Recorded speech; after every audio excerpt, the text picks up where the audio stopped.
உங்களை வரவேற்கிறேன். இவ்வளவு கால இடைவேளைக்கு பிறகு உங்ககிட்ட பேசுறதுக்கு இந்த வாய்ப்பு கிடைத்திருக்கிறது. அதற்கு என்னுடைய மகிழ்ச்சி. சரியா? இப்ப நாம எதை எடுத்துக்க போறோம்? நேரடியா நிகழ்ச்சிக்கு வந்துடலாம். என்னன்னா, குறிப்பா இந்த 9ஆம் தேதி 12ஆம் மாசம் 2022 ஞாபகம் வச்சுப்பீங்களா?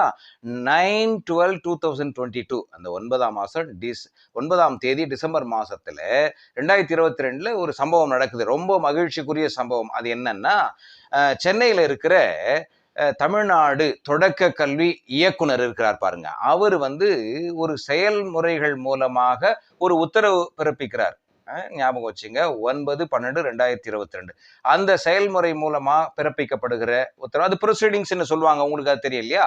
அந்த ப்ரொசீடிங்ஸ் மூலமாக செயல்படுத்தப்படுகிற அந்த உத்தரவு என்னன்னா, இந்த தொடக்க கல்வி நிர்வாக அமைப்பை மறுசீரமைக்கிற மாதிரி ஒரு உத்தரவு பிறப்பிக்கிறார். அதுல இவங்க குறிப்பா டிஇஓ என்று சொல்லப்படுகிற மாவட்ட கல்வி அலுவலர் இவங்களுக்கு எவ்வளவு அவங்களுடைய duties and responsibility, black educational அந்த ஆபீஸ் இருக்கிறார் பாருங்க, பிஇஓ என்று அழைக்கப்படுகிற வட்டார கல்வி அலுவலர், அவருக்கு எவ்வளவு டியூட்டிஸ் அண்ட் ரெஸ்பான்சிபிலிட்டிஸ், அவங்களுடைய அதிகார வரம்பு என்ன, அதெல்லாம் சீரமைச்சு கொடுக்குறாங்க.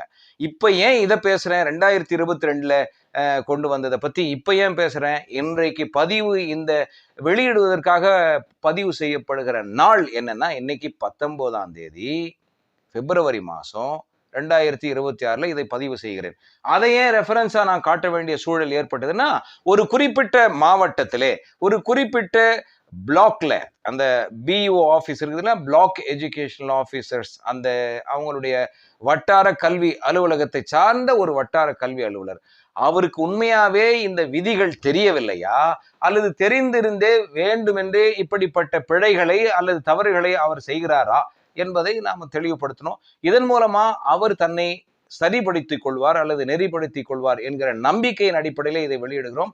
அது மட்டுமல்லாமல் பாதிக்கப்படுகிற ஆசிரியர்கள் கூடுதல் விழிப்போடு இருப்பார்கள் என்பதற்காக இதை பதிவு செய்கிறோம்.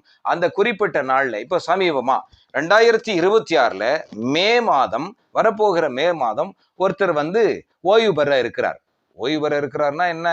அவர் தனக்கான பணப்பலன் வரும், அதுக்கான அந்த கருத்துருலாம் கொடுக்கலாம். ஓய்வு பெறத்துக்கு அந்த பணப்பலன் வரும், மானிட்டரி பெனிஃபிட் என்று சொல்வார்களே, அதெல்லாம் எதிர்பார்த்து அந்த ப்ரொபோசல்லாம் சப்மிட் பண்ணுவார். அப்படிப்பட்டவங்க கிட்ட இவர் போய் என்ன பண்றாரு? இந்த வட்டார கல்வி அலுவலர் இவர் எங்க போனாலும் ஆங்கிலத்துல பேசுறதுதான்.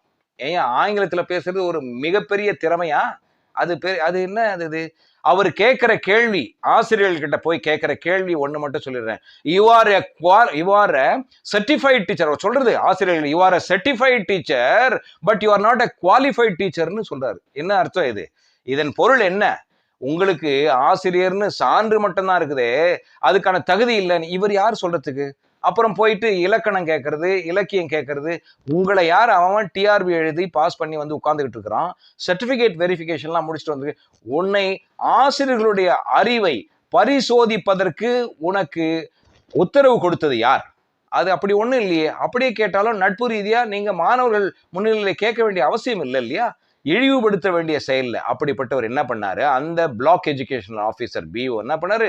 ஓய்வு பெற இருக்கிற ஒரு எலிமெண்டரி ஸ்கூல் தொடக்க பள்ளியினுடைய தலைமை ஆசிரியரை கூப்பிட்டு, அது நிர்வாகத்துல எங்கேயுமே ஒரு சில குறைபாடுகள் இருக்கும். அவரு தமிழ்நாடு குடிமுறை பணி ஒழுங்கு மற்றும் மேல்முறையோடு 1955 இருக்கட்டும், அந்த வருஷம்லாம் இருக்கட்டும், அதுல விதி எண் 17A பிரகாரம் ஒரு விளக்கம் கேட்டு மெமோ கொடுக்கிறார்.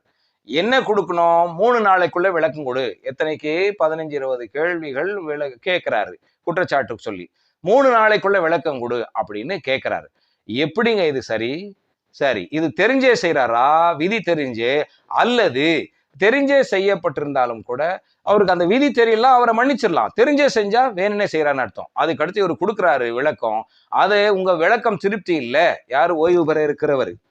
அவர்கிட்ட கேட்கிறாரு விளக்கம். உங்க விளக்கம் திருப்தி இல்லை, அதனால தமிழ்நாடு குடிமுறை பணி ஒழுங்கு மற்றும் மேல்முறையீடு விதிகள்ல 17B அது மேஜர் பெனால்டி கொடுப்பாங்க. இது மைனர் பெனால்டி, சிறு தண்டனை. அது பெரும் தண்டனையாக மாற்றி கொடுக்கிறார். எத்தனை நாளைக்குள்ள கொடுக்கணும் அவர் பதிலு விளக்கம்? 7 நாளைக்குள்ள. முதல்ல இதுவே சரியா? எப்படிங்க சரி? நாம ஏற்கனவே ஒரு பதிவை வெளியிட்டு இருக்கிறோம். அதன்படி என்னன்னா 17A இது வந்து ஆங்கிலத்துல சொல்லணும்னா Tamil Nadu civil services discipline and appeal rules, அதுல 17A. அதன்படி 17A இஷ்யூ பண்ணா அதுக்கான கால அவகாசம் பதில் கொடுக்கறதுக்கு எவ்வளவு கொடுக்கணும்னா 15 நாட்கள் கொடுக்க வேண்டும் என்பதை நான் பதிவிட்டு இருக்கிறேன். சரி, 17B கொடுத்திருந்தா அதுக்கு அவகாசம் கொடுக்க வேண்டியது 15 நாட்கள் அல்ல, 21 நாட்கள் கொடுக்க வேணும். இவர் 3 நாள் 17Aக்கு, 7 நாள் 17Bக்கு கொடுத்துட்டாரு. சரி, இதெல்லாம் இருக்கட்டும், அதை நாம வந்து உடைச்சிருவோம். இப்போ குழம்பிக்கிட்டு இருக்கிறாங்க. இவர் என்ன சொன்னாரு? அப்புறம் நம்ம கிட்ட ஆலோசனைக்கு வந்தாங்க, நாம கொடுத்துருக்குறோம் விளக்கம். இது என்னன்னா, நான் சொன்னேன் பாருங்க, 9/12/2022 அந்த செயல்முறைகள், தொடக்க கல்வி இயக்குனர் வெளியிட்ட அந்த உத்தரவு, அந்த நிர்வாக சீரமைப்புக்காக வாட் இஸ் தி இந்த இவங்க எந்த டியூட்டிஸ் அண்ட் ரெஸ்பான்சிபிலிட்டிஸ் ஆஃப் பிஓல கொடுத்துருந்தாங்க பாத்தீங்கன்னாக்கா, அவங்களுக்கு 17A மட்டும் கொடுக்கிற அதிகாரம் உண்டு, 17B கொடுக்கிற அதிகாரம் இல்லை. எப்படி நீ கொடுக்கிற? நீ எப்படி கொடுப்ப?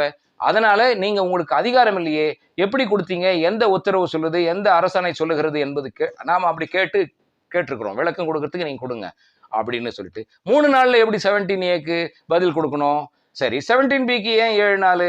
இப்படிலாம் குழம்பி போய் அந்த அந்த அந்த மெமோ கொடுத்த வட்டார கல்வி அலுவலர் 1, வட்டார கல்வி அலுவலர் 2, அங்க இருக்கிற சூப்பரண்டு 3 பேரும் கதவை மூடிக்கிட்டு, டைப்பிஸ்ட் எங்கேயும் போகாத இருங்க, அடுத்து அவருக்கு ஓலை வழங்கணும், அவருக்கு லெட்டர் கொடுக்கணும்னு சொல்லிட்டு உள்ள உட்காந்து டிஸ்கஷன் மேல டிஸ்கஷன் 3 மணி நேரம் பேசிட்டு வெளியே வந்தமா, நீ போமா, இது மேல ஒன்றும் பண்ண முடியாது. ஏன்னா அவருக்கு தெரிஞ்சிருச்சு அவங்க போன இடம் அப்படிப்பட்ட இடம். ஏன் 17B எப்படி இஷ்யூ பண்ணுவோம் ஒரு பிஓக்கு? இதை அந்த குறிப்பிட்ட அந்த மாவட்டத்திலே வட்டார கல்வி அலுவலர்கள் புரிந்து கொள்ள வேண்டும். அவங்க மேல போட்டது அவர் ரத்து பண்ணிடுவாரு, பண்ணியே ஆகணும், அல்லது வேற வழிகள் எல்லாம் இருக்கிறது. உங்களுக்குரிய விதிகளை நீங்கள் தெரிந்து கொள்ளுங்கள், அதற்கேற்ற வகையிலே செயல்படுங்கள் என்று வேண்டுகோள் வைப்பதற்காகத்தான். அப்படி 17A 17B எல்லாம் கொடுத்துட்டாங்கன்னாக்கா அதற்கு வேறு வழிகள் இருக்குது. நாம பதில் கொடுக்க வேண்டிய கடமை நமக்கு இருக்கிறது. தவறு செய்தால் நாம அதுக்கு ஒத்துக்கிட்டு தண்டனை பெற்றாகத்தான் வேண்டும். குறிப்பு வைத்துக் கொள்ளுங்கள், 17B கொடுக்கிற அதிகாரம் பிளாக் எஜுகேஷனல் ஆபீசர் என்று சொல்லப்படுகிற, சுருக்கமாக BO என்று அழைக்கப்படுகிறவர்களுக்கு இல்லை, இல்லவே இல்லை. அதை அனைவரும் புரிந்து கொள்ளுங்கள். நன்றி, வணக்கம். வேறு பதிவிலே சந்திப்போம். நன்றி, வணக்கம்.